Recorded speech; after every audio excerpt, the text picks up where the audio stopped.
so many women who are post-abortive have told me if it would have been a criminal act, I never would Wow. have had an abortion. Yeah. And I want it to be criminal because of that, because it does influence you. Yeah. That is just the testimony of so many women. And so we need to hear that and think, okay, well, then we shouldn't be saying, oh, we want to have compassion for women and not support this. We should actually hear the post-abortive women saying, Mm. this would have prevented me from doing it in the first place, and I Wow. wouldn't have had to live with this lifetime of regret.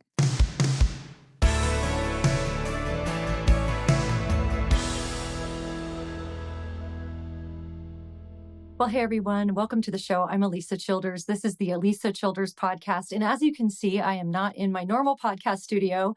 I am actually hijacking Pastor Skip Heitzig's podcast studio to bring this to you because we are in Albuquerque doing our very first Unshaken conference of 2025. We are coming with all new talks. We have a new theme, exposing works of darkness. And I just want to invite you that if you want to join us for one of our Unshaken dates, go to unshakenconference.com. It's Natasha Crane, Frank Turek, and myself.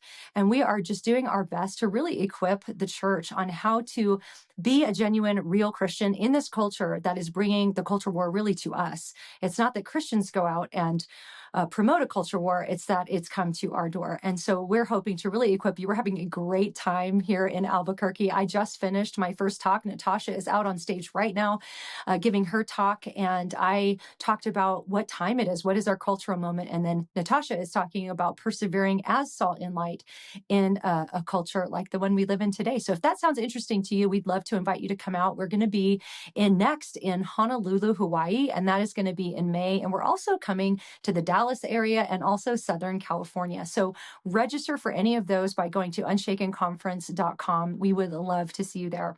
Now, today's podcast is with my friend Ginna Cross. Ginna is a pro-life warrior. I love talking with Ginna, and she recently has been talking to me about this debate between what's called pro-life and abolition. And there are a lot of misconceptions. There are a lot of people on both sides that are very passionate.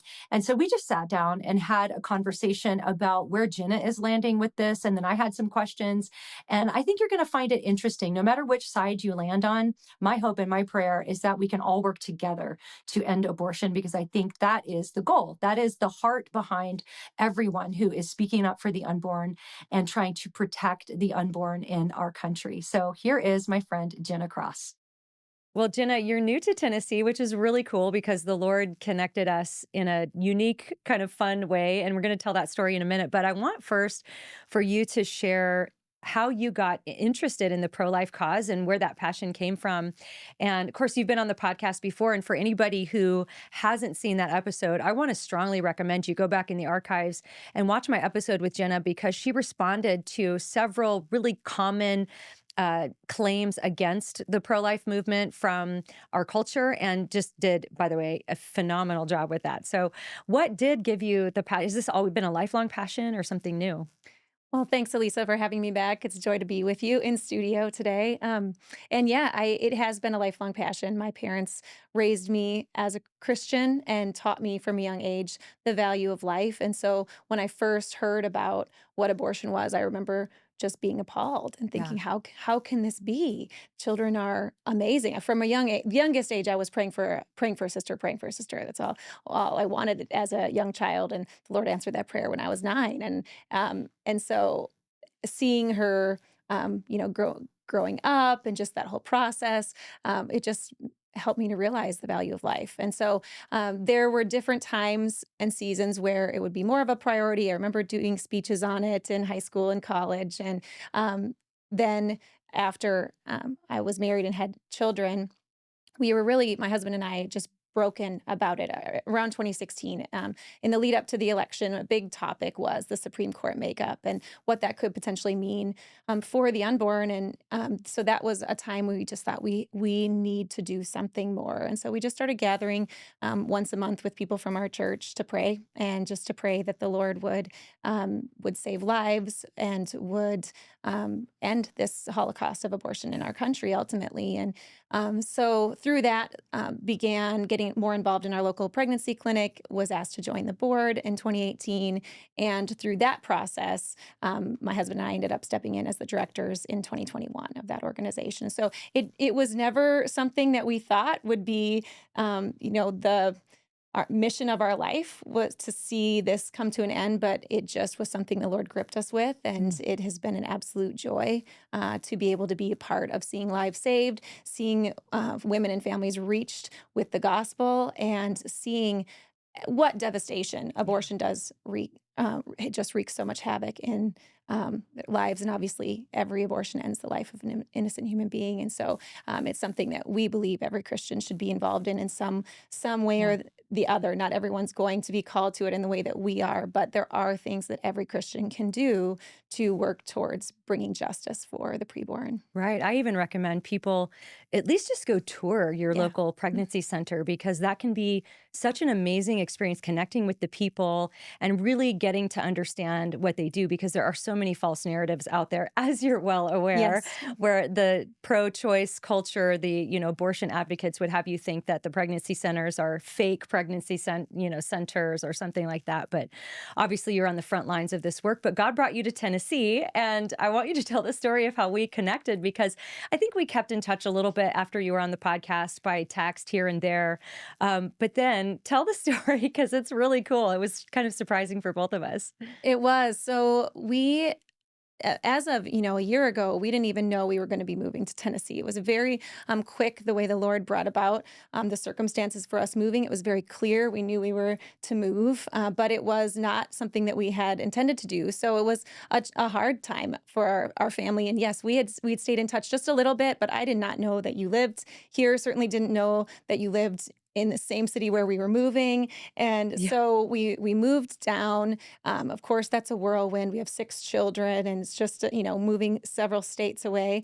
And so the first Sunday, we were just looking at, well, which church should we visit? And we just picked a church kind of seemingly at random. And we went, and, this is a church that has multiple services, a large church. We sat down, and your family walks in, and you sit down right in the seat directly in front of me. And it was just this, my husband and I just looked at each other like, that's Alisa, It's crazy, and we right? just thought, I just had tears flowing the entire service, because I was just like, the Lord sees, He's so kind. It was just such a Oh, tangible reminder of, I see you, I know where I yeah. have you, I brought you here for a purpose, and it was just such an encouragement and blessing for us. Well, So, and mhm, I didn't know that was you till after the mhm, service was mhm. over. So that was one particular Sunday where just was one of those wonderful Sundays where my son-in-law and my stepdaughter and their babies, everybody was there. So we were all sitting together in this row. So I was holding my grandson for a good bit of the service, which is,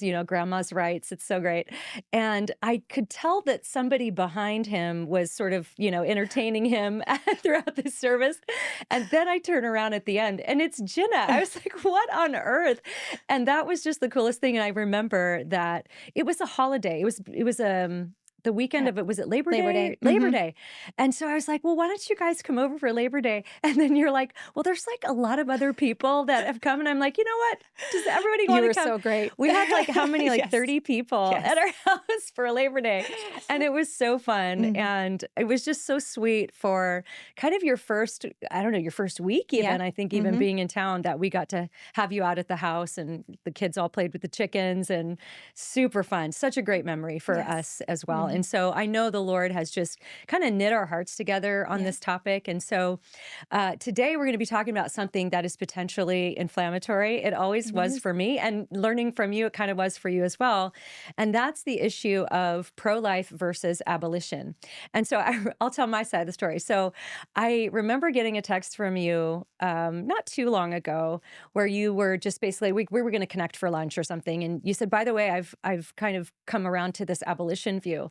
And my first response was like, oh, great, great. Because my only interaction with people who hold that label has just not been very good. And the things I've seen online, and of course, this certainly doesn't represent everybody who holds the view, but some people who hold the view can tend to be just really in your face and not very patient, not very merciful in like answering questions so that you can even get clarity on what the view is. It's just like kind of my way or the highway thing, kind of like a cage stage Calvinist, you know, it's like we all know that person that's just become a Calvinist and they're so excited and they just get really kind of like a bull in the china shop about it.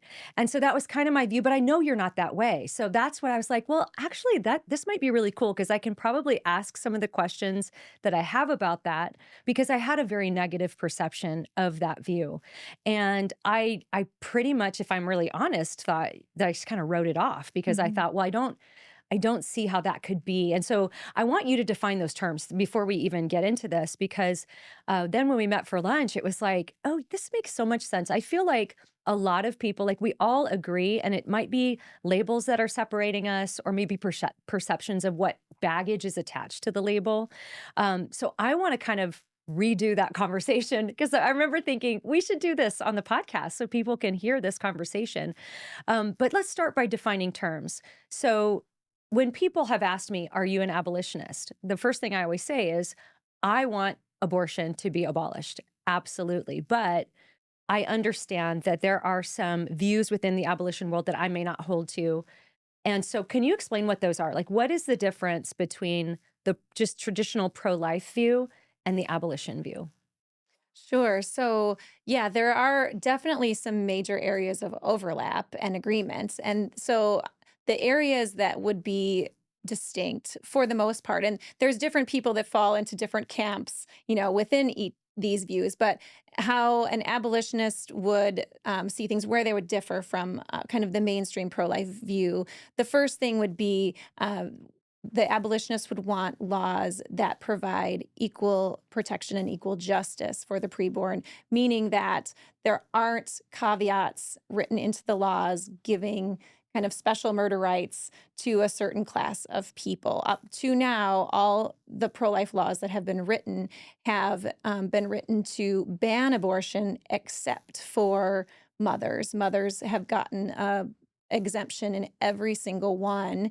And the abolitionists would say that's not right. There shouldn't be a class of people that has complete exemption to be able to murder preborn children, and that actually isn't justice and actually isn't good for women because their consciences are not being trained Mm, that this is actually murder. And so the abolitionists would say, no, it's not that we're going after mothers. That's kind of how it's always framed in the negative light. It's like right. they just want to throw mothers in jail. They're just anti women. They're just, all about prosecution, these kinds of terms. It's like, no, we're not saying anything about mothers whatsoever. We're saying there shouldn't be an exempted class that Mm, gets, rights to murder. If it's the father that's saying this abortion needs to happen and he's forcing the woman to do it, then he's guilty. But if it's the mother that's willingly and knowingly choosing that path, choosing to end the life of her baby, then she should not be exempted from justice in that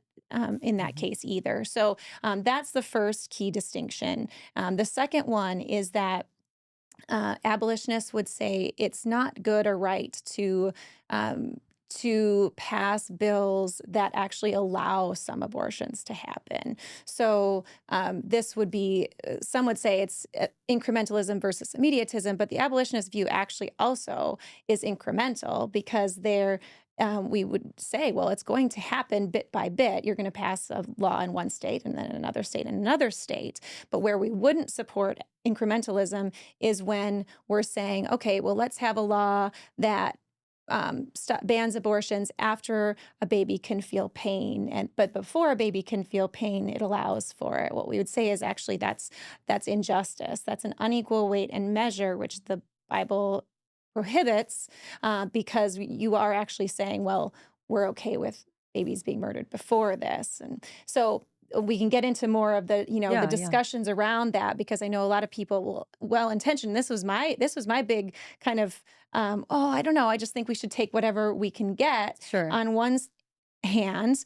But if we are just looking at, well, biblically, if the Lord wants laws that provide equal justice, then we should put those forward.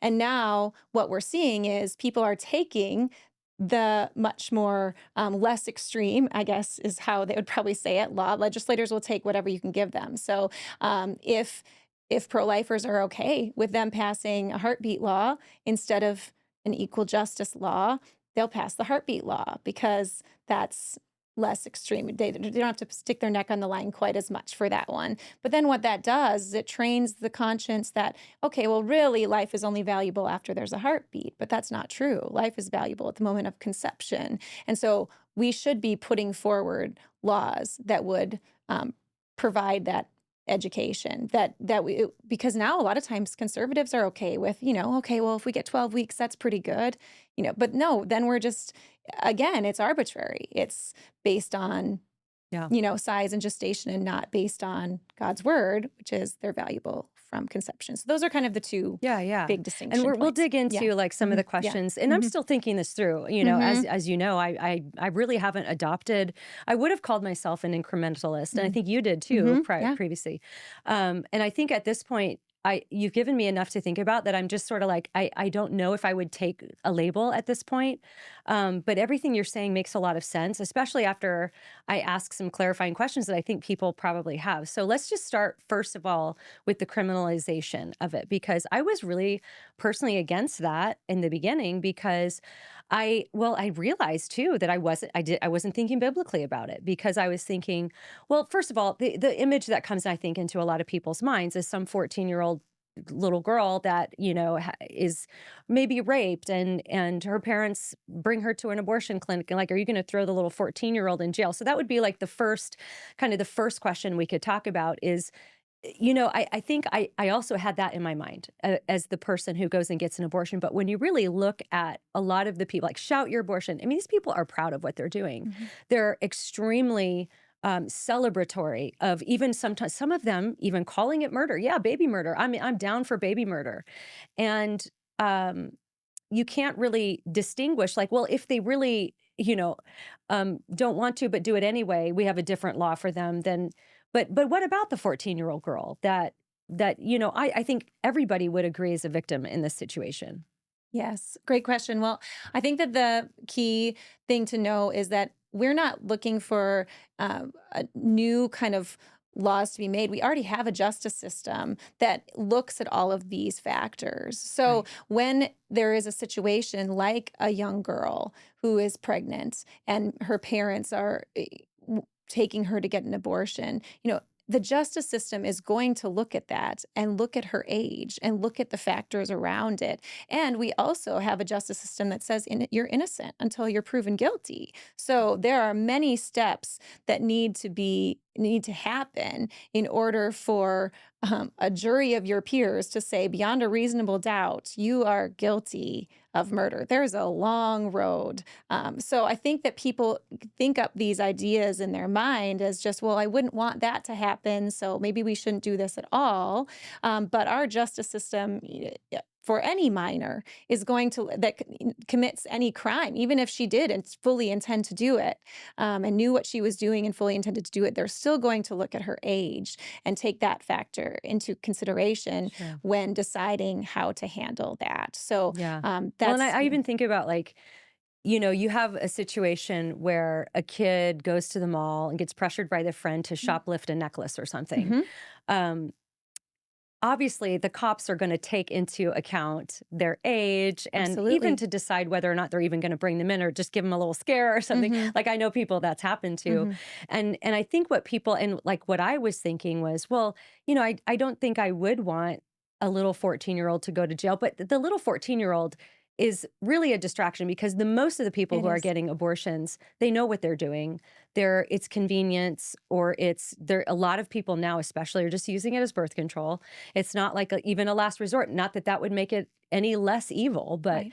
it's a different ball game, I think, now. And I think the one point you made to me when we were sitting at lunch that was really kind of compelling to me was this idea that it would be such a deterrent too. And I think that is the thing that I think about, is that if you have a woman, if it is criminalized, then it's going to deter a lot of people from doing it, and it's going to make it harder to do, and it's going to save a lot of lives ultimately at the end of the day. And the other question that I had about the criminalization is, are as part of this view, are they going to start going after women who had abortions when it was legal? Like, are they going to start hunting people down in their homes, and mothers who have, four other kids? Are they going to go show up at their house and say, you had an abortion in 1997 and we're taking you to jail? Our next sponsor is Adele Natural Cosmetics. I love Adele because they are not only all natural, really high quality products like color cosmetics and skincare, but they're owned by Christians and they are unapologetically pro-life. So I love that. And if you are interested in more natural products, maybe you're looking to get rid of some of those chemical, harsh, toxic stuff that you've been using, give Adele a try, because not only will you be getting great products, but you'll be supporting a Christian company who supports pro-life causes as well. I use a lot of their color cosmetics and their skincare, really, really great stuff. So go to AdeleNaturalCosmetics.com, use my code Alisa for 25% off your first purchase. AdeleNaturalCosmetics.com, use my code Alisa.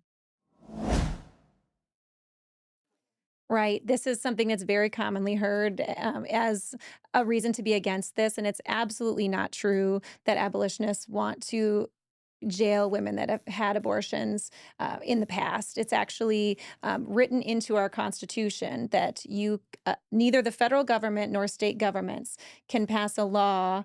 It's called ex post facto laws, after the fact laws. They can't pass a law and then charge someone for something that when it wasn't illegal when they performed that action. So those protections are completely written into the Constitution. Abolitionists agree with that. We shouldn't prosecute people for doing something that was legal at the time that they did it. And so the purpose of criminalizing abortion in various states would be going forward, that once it's illegal in the state, it's actually a criminal act in the state, then the primary mechanism of action for that law is as a deterrent, because most of the women who do have abortions are otherwise law abiding. So if then this is actually said, don't have an abortion because it is a criminal act. So many women who are post-abortive have told me, if it would have been a criminal act, I never would Wow. have had an abortion. Yeah. And I want it to be criminal because of that, because it does influence you. Yeah. That is just the testimony of so many women. And so we need to hear that and think, okay, well, then we shouldn't be saying, oh, we want to have compassion for women and not support this. We should actually hear the post-abortive women saying, Mm. this would have prevented me from doing it in the first place, and I Wow. wouldn't have had to live with this lifetime of regret. Wow.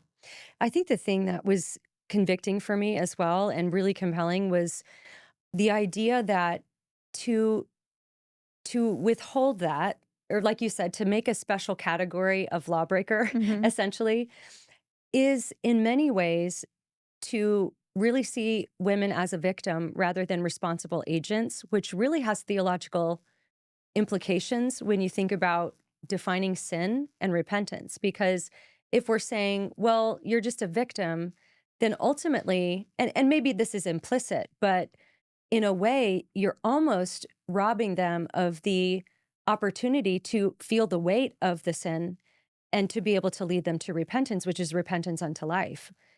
I wonder if that's something that people think about in this conversation.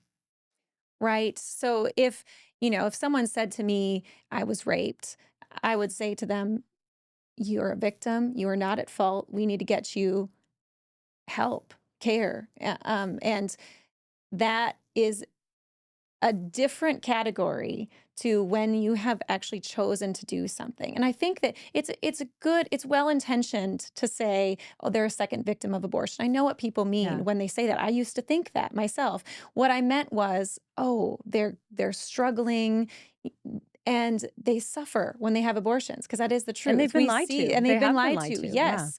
So we kind of go down that track, but the reality is people suffer as a result of sin, Yeah. and we don't absolve people of other sins just because there's suffering that results. And if they actually willfully made that choice, even if they didn't really know what they're doing, repentance is still needed when you recognize, oh, this was wrong, I never should have done it. if people are telling you, "Oh, you were just a victim. You were just told that," and so you couldn't have chosen better. Most women are going to say that's actually not true. Yes, maybe there were outside pressures that I was experiencing, but I could have still Yeah. chosen to do what was right and I didn't. And so, therefore, by applying that second victim label, we are hindering them from repentance and actual restoration. We're denying them the gospel in a Mm. sense, because if you're a victim, you don't need forgiveness. Mhm. But if you chose it, then you need the forgiveness that's found in Christ. And Yeah. that's actually what will bring you true freedom.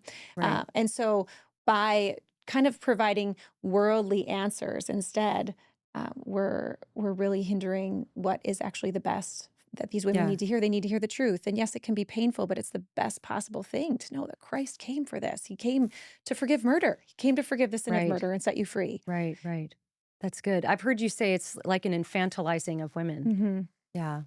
So, sticking with the criminalization part of this, how would this play out in a practical way at a pregnancy center? So you've run a pregnancy center, you're going to be starting one, or hopefully more Yeah. than one, Hmm. and we'll talk about that too. But I think maybe one concern that I might have about this topic would be to say, if a woman, let's say a woman, obviously there's a overturn. You at the pregnancy centers, if they take the first pill, Yep. you can help them overturn that and go back. But I could see maybe a woman being scared to go to a pro-life center if it becomes illegal, because then now she's guilty of taking the pill. Am I going to walk into this pregnancy center? Are they going to are they going to turn me in?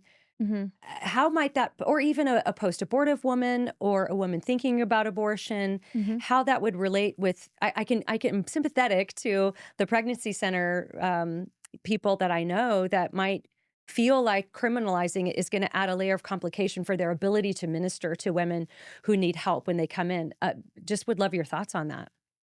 Right. Well, I don't think that any of us totally knows exactly what we could expect, because abortion's not criminal in any state. So I think the fear of it is probably more than what the reality would be. I mean, my opinion is the best thing. We meet with so many women every year who are planning to have abortions, and the best possible thing that we could tell them is, this is wrong and it's a criminal act. Don't have an abortion and let us help you, Yeah. and actually to just get it off their plate, like get it off their mind immediately, so that we can just help them with the barriers that they're facing, help them to be a great mom. And Yeah. so the idea that supporting abolition would just mean that women won't want to come to us, that they won't trust us. I mean, it just has not been the case at all Mm. for us. Now I know what you're asking is about the laws after. Would it deter them? And there may be some of that, but overwhelmingly, women won't be thinking about having abortion near as much. They're going to want to go somewhere that actually will help them with their pregnancy, Yeah. and they'll know that pregnancy centers will do that, will help them with real solutions for their pregnancy, and that's why we exist. And so, wouldn't it be great that we aren't having to spend so much effort trying to just convince that this is a life in their womb, and you can have this baby, we can help you, but actually, they're already their conscience is already informed by the law, and now we're just actually able to come alongside them and help them to be a Yeah. great mom. I think that would be pretty awesome. Our next sponsor is SPERO Natural Goods. I love this company because, again, they're Christian owned, but they make very natural, beautiful, luxurious body products like deodorants and soaps and body creams. In fact, all of their body products are what's called anhydrous, which means they don't have any water in them. And what that means is that they don't have to use preservatives to give it a shelf life. So you can just put it right on your shelf and use it, and it will last for a really, really long time. I love this company. Their soaps are so luxurious. They use things like kefir and goat milk and teas and all sorts of things. Their products are colored with clays, and they're scented with essential oils. So good. So go to sparrownaturalgoods.com. Use my code Alisa for 10% off. Again, Sparrow Natural Goods, spelled SPERO. Use my code Alisa. Right, right. Well, and it's like the conviction I feel about, even as I think this through, is I continually beat the drum against what's called side B theology, which Mhm. is where people sort of make a special category for someone who has a particular sin struggle. Yes. And um, make all sorts of caveats and disclaimers because it's a culturally acceptable sin. And I'm thinking like, I don't want to be guilty of that in this area as well, which it seems like that's kind of the issue is it's not even so much that I think the perception among some people is that you have these mean people that just want to throw everybody in jail. But when I've heard you explain it, like it really makes a lot of sense. It's like, it's not that we're wanting to make these extra laws. It's that we're just wanting there not to be this special category. And we are talking, do we believe it's murder or not? And Right. that's the thing that I've been thinking about a lot in this conversation. So let's talk about the second aspect of that, which is like the incremental approach versus bringing a bill forward to just completely ban abortion, even in a particular state, which would be a type of incrementalism, of course. Um, the thing that I asked you at lunch that day because it doesn't seem like it's going to work, and I think that's part of the struggle for people on both sides of this is you think, well, nobody's going to pass a bill that outright bans it right now, at least. So it almost seems like a futile effort. I don't know. Yeah. Well, that has been the mindset, that, well, this could never be done. No one will ever pass it. But there have just been faithful people who've been putting forward equal protection bills for the last 10 years in various states. Most of the time, they don't get a hearing, but keep on putting them forward. Occasionally, when they do, then people get to hear the arguments, people get to hear the case. And what the results have been of them doing this year after year is us having this conversation right now. And That's right. all of the people that have come on board realizing, wait a second, the laws that are being passed are not justice. And why? Why? And now with the overturn of Roe, we don't have that excuse anymore. There are all of these red states that could just pass a bill providing equal protection. But why don't they have to? It's because there aren't enough people that are saying to these legislators, pass this bill, protect the Yeah. unborn, give them equal protection. And so, what bringing forward the bills year after year does is it exposes more and more people to the truth. This is the kind of bill that we need to pass. This is the bill that we need. We are not going to tolerate less. We're not going to accept less. And one of the issues with the incremental bills, because always the argument is, well, let's just take what we can get. But what that does for us is if we pass a heartbeat bill, for example, this happened in Florida, they went from 15 weeks to 6-week heartbeat bill. Well, abortions are still happening like crazy in Florida. They're just happening either earlier than 6 weeks or by pill at any point, because again, there's those exemptions. But the pro life movement was celebrating as if Yeah. they've won. We've got it. We did it. And it's like, no. And so it actually kind of takes the wind out of your sails a bit. It actually slows down because in a state like that, you could have equal protection. But now people were satisfied with Mm. something less than that. And so it delays the actual bill of justice that Mm. could go forward. So there's kind of these twofold. You Yeah. continue to just put the bill that's right, the bill that does provide equal protection so that people are exposed to it and see, oh, we could actually just put that bill forward rather than the bill saying we need to widen the hallways in abortion clinics or Yeah. something like that. Yeah. Yeah. And then the second piece is recognizing that the incremental bills, abortions are still happening at huge numbers. The fact that they're less reported by the state doesn't mean that there's less happening, Mm. because we know with the amounts of people ordering abortion pills Oh, yeah. that those numbers are just massive. And so these laws really aren't Mm. doing the work of protecting the unborn, and they're delaying abolition. And so there's kind of a twofold problem Yeah. with that. Yeah, that was super eye-opening to me as well, is learning the actual statistics. Mm. And I want to talk about that in a moment, but I want to kind of tie a bow on this incremental thing because I think the block for me still is that, when you think about taking a heartbeat bill from, 15 weeks to 6 weeks, part of me thinks, but you saved at least some lives, right? So it's hard for me to say we should. I mean, it makes total sense Mhm. to bring forward that bill and Yep. and sort of get people used to the language of a full ban bill and all of Mhm. that. But at the same time, it seems like you could save a lot of lives in the meantime with some of the incremental bills. I mean, what are your Yeah. thoughts on that? I definitely understand what you're saying, and if there are lives that are saved, I mean, we celebrate that. We celebrate any lives that are saved. I think that the flip side is just if it has caused an apathy and if Yeah. it's delayed abolition, then the thousands of lives that Yeah. ultimately are lost as a result of that bill passing will be so many more It's a than good point. Yeah. the lives saved. So, and those numbers we really can't and won't know. But that is what I see is there is just generally an apathy like, okay, well, we've got a ban in our state, so I don't really think we need to do anything anymore. And it's like, well, no, there's this giant gaping exception for Yeah. 50% of the population. But we think for most Christians, if they live in a state with a ban, they believe that we've kind of done it. We've arrived Right. and they take their foot off the gas. So if that has actually delayed equal justice, then, that's the downside. Yeah, it's tough Mhm. because I mean, if I think even comparing it to slavery, I'm thinking if there was a bill that just hypothetically, like let's say slavery was legal today, like it Mhm. was in the antebellum South, and there was a bill that said you can only keep a slave for 10 years, and after 10 years, the slave is free. Mhm.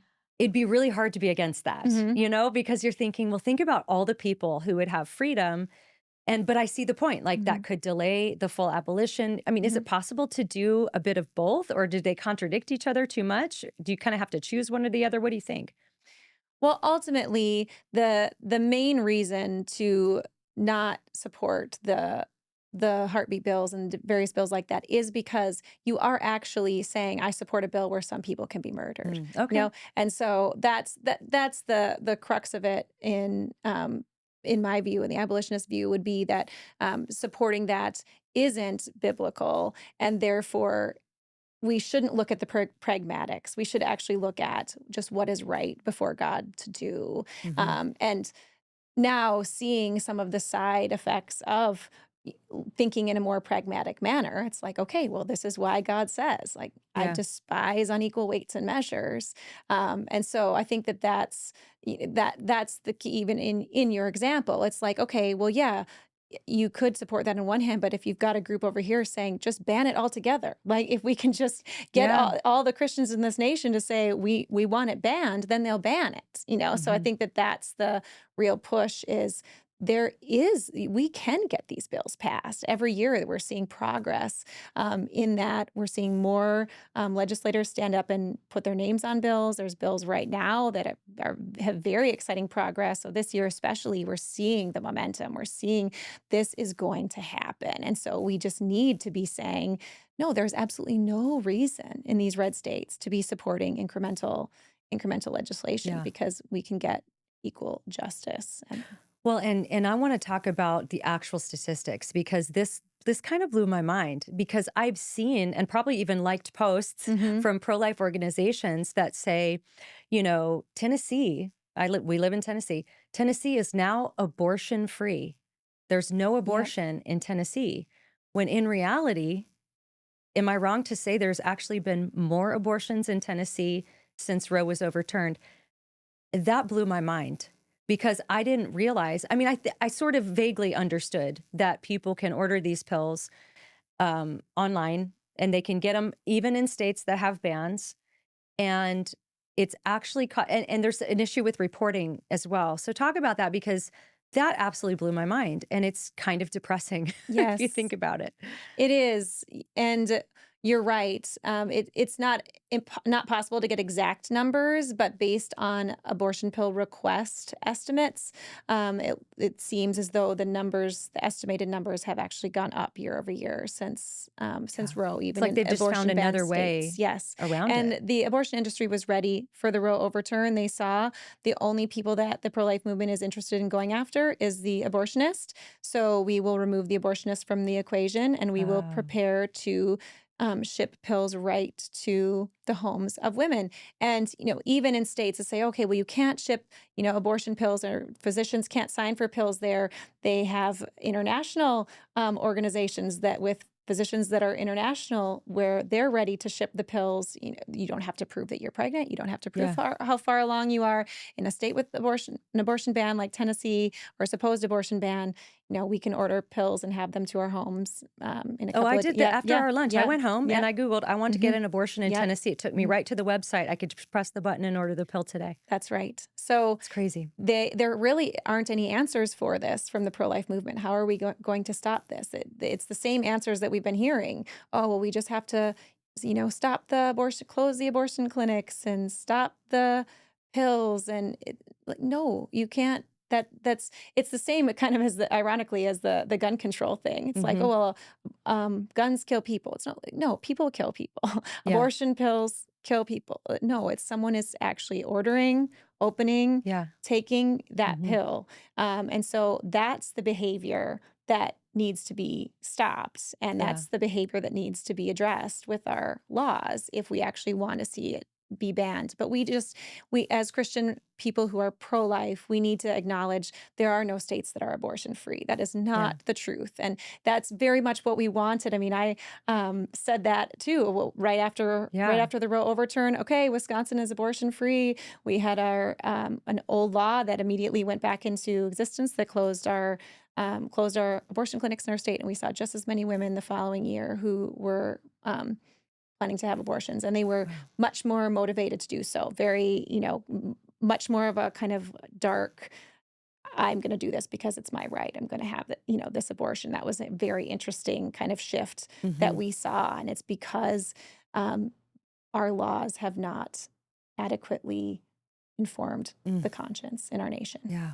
Well, and I know personally, I've had people even on my podcast that ordered the pills, and of course, they've been through repentance and healing for Hmm. all of that, but they had no idea what was actually going to happen. That they actually gave birth. I mean, there's an Yes. episode I had with my friend Joni from Tucson, who runs a pro-life pregnancy center there. And it was her daughter. They came on my podcast to share their story of her daughter secretly did this. I mean, her mom runs Wow. a center, and I don't think she really understood even fully what was going to happen. She gave birth in her bathroom and then had to Yes. dispose of the body. And I think when a lot of people think about abortion pills, they're thinking morning after, which is no less evil. But they don't realize you're actually like giving birth. Like how up to what point can they actually use these pills? Like how far along? Yeah, so the recommendation is 10 weeks, but you can definitely use them up to 13 and even beyond. Sometimes people, if they're further beyond that, they'll order pills and take a double dose. I mean, again, with these websites, there's no restrictions, so you can just order more pills. You'd think that And would be enough to mhm, upset the feminists and yeah, the hmm, abortion advocates that I mean, it's killing people. yes, In fact, there was that famous story after, it was after Roe, I can't remember, but it was this woman who died as a result of taking the pill. And everybody that was on the pro-abortion side was saying, look at people are now dying. It's like back in the back alleys, like in the 70s. And you're thinking, no, this is not just killing a baby, but often it's also killing the mother because you don't have a physician that's there, that's hmm, overseeing in any hmm, way, hmm, and you can just get these pills online. Like yes. I could have done it that day. Yes. It was such a ironic thing to watch because people who were pro-abortion were so angry about that, and it's like you're angry at the people that wanted no deaths. You're angry that there was 2 deaths. You wanted 1 death. You wanted one, yeah, And we don't want any. yeah, So we're trying to stop it all. We're saying, yeah, no, she shouldn't have taken those pills. And if she hadn't taken those pills, she would still be here today. Of course, it was a tragedy that she died. I wish she was still here today, and I wish her children were still here today. And yeah, that's what we're trying to stop. yeah, yeah. So you are in the process of opening a clinic here, a pro-life clinic. Talk about what you guys have planned because it's really exciting. We're going to be partnering with you guys and some stuff, and so I definitely want you to give website, and we'll put all that in the show notes so if people they want to donate or whatever. But yeah, tell us about the work you're doing here in Tennessee. I'm so excited because Franklin. Now I don't live in Franklin; it's like one town over, Hmm. but did you tell me that Franklin has no pro-life center? It's a massive city. That's right. Yes, it's a massive Wow. city. And as of now, there's no pro life clinic there. So we are very excited to be expanding Alliance into Tennessee, and know that we'll be able to reach a lot of those women that are, as they're online, they're searching for abortion pills. We want them to find our ad instead. We want them to come into our clinic. We want them to be able to hear the truth about the baby in their womb, see an ultrasound, be offered resources and help. And so we're excited to be able to get up and running here and in the next few months.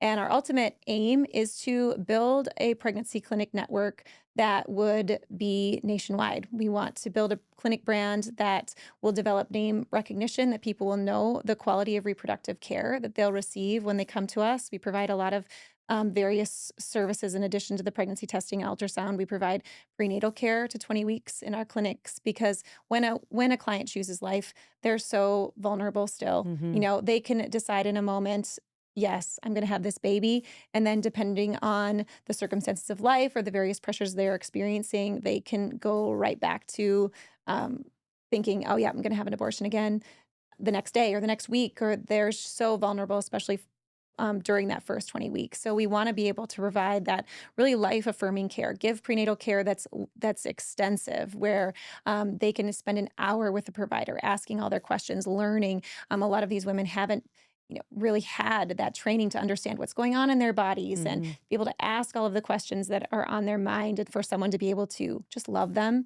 to be able to just proclaim Christ to them through the love and care, and just bringing them the truth in those moments as they have opportunity. And so that's something that we provide, and it's so necessary because our Yeah. country has moved so far away um, from Christ, from Christian principles. Yeah. So we need opportunities where we have time with Yeah. people to unpack these things and to actually see generational transformation happen as people Yeah. respond to the gospel. And so we want to build a clinic brand where we're committed to, the medical excellence, where we're reaching our primary goal is to reach women who are planning to have abortions. So we spend a lot of money on marketing in order to reach them so that when they're Googling abortion, they're finding our ads.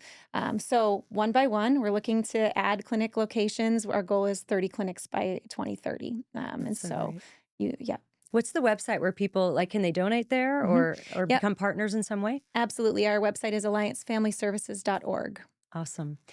I want to just sort of end cap this with you giving advice for our audience, because I'm sure there are people kind of like me and like you were, Mhm. where maybe there's a bad taste in our mouth about this abolition view. I mean, I can't argue with any of it. That's the thing, is I'm just like, this makes so much sense. And even the well-intentioned attempt at incrementalism is resulting in more abortions than ever, it seems. So it's not working. It's for sure not working. Right.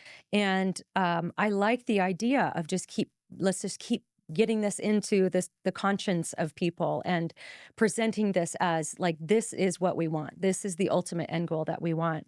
And so I want to have you speak to that. But, I've been doing some research for a talk that I'm going to be giving about abortion for the Unshaken conferences in 2025. And one of the things, and maybe you know about this, but when archaeologists are excavating, like around the places of the Roman Empire that in those early centuries, sometimes they'll come across these mass graveyards of baby bones, Mm. and several of the archaeologists I've read commenting on that is they're pretty sure that when they find those kind of mass baby, and these are babies that died like after birth, um not from like disease or something like that. And so they said, this is how we know we found a brothel.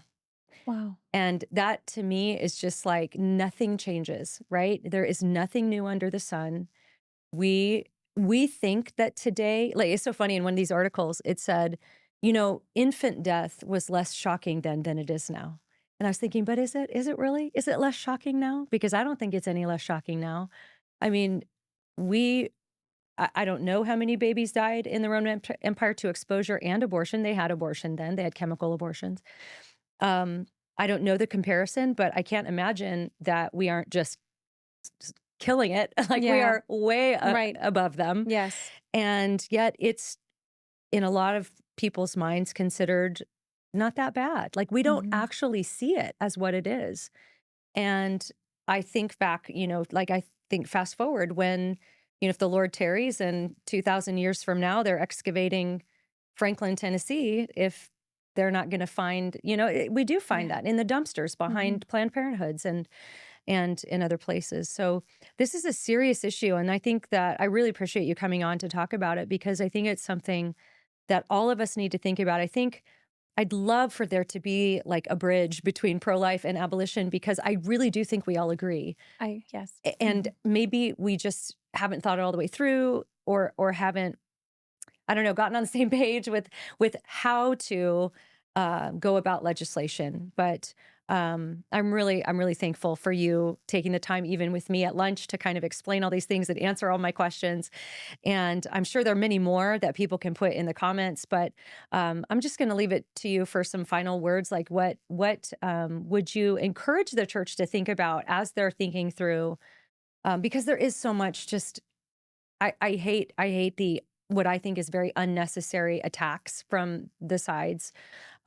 Because actually, I think if we could just reach our hands across, like, we agree, Mhm. um, for the most part. So final Yeah. words. Absolutely. Well, I agree with that, and that was what happened with me. I mean, I heard some of the arguments of abolition and thought, "Oh, I think I agree with that," but there seems yeah, I just had to have a conversation with someone who could explain things to me, and there's a lot of passion, Hmm. but it's because of the reason that you're articulating. It's because this is child sacrifice, and there Yeah. are 3,500 people dying every single day. And so I think for many people who have actually seen that and been broken by it, there is this level of extreme urgency Yeah. in we need to see this and we need to stop this. This is our job to stop it. And so I think that in one sense, that can be a good thing, even if it's initially we're like, ugh, because, it, yeah, ultimately it's like, okay, well, the Lord is prompting people to be kind of incessant about it, and that we need to be, because we need Yeah. to wake up to the realities of what's happening. And so there are so many things that people can do right now. And so a great way to start is to find out if there's a bill of abolition being put forward in your state. There's a website, foundation to abolish abortion .com, which is very helpful to be able to look at the various states that have legislation. You can reach out to legislators. The ultimate way that we're going to get these bills passed is people hearing from many, many people saying we want you to pass equal protection laws. And so you can find out if there's something like that in your state, and be able to assist in that way. So we need Yeah. all hands on deck at this point. Very good. Is Yeah, there one in Tennessee? there is. Yeah. Okay, awesome. Good deal. Well, lots to think about. I want to thank my guest, Ginna Cross. And if it's in your heart to help get started these pro-life centers in Tennessee, you can go to the website and donate there, become a partner. And let's remember that as we think about these things, as we pursue Christ, let's keep a sharp mind. Let's keep thinking these things through. But let's also have a soft heart and a thick skin as we have these discussions. And we will see you next time.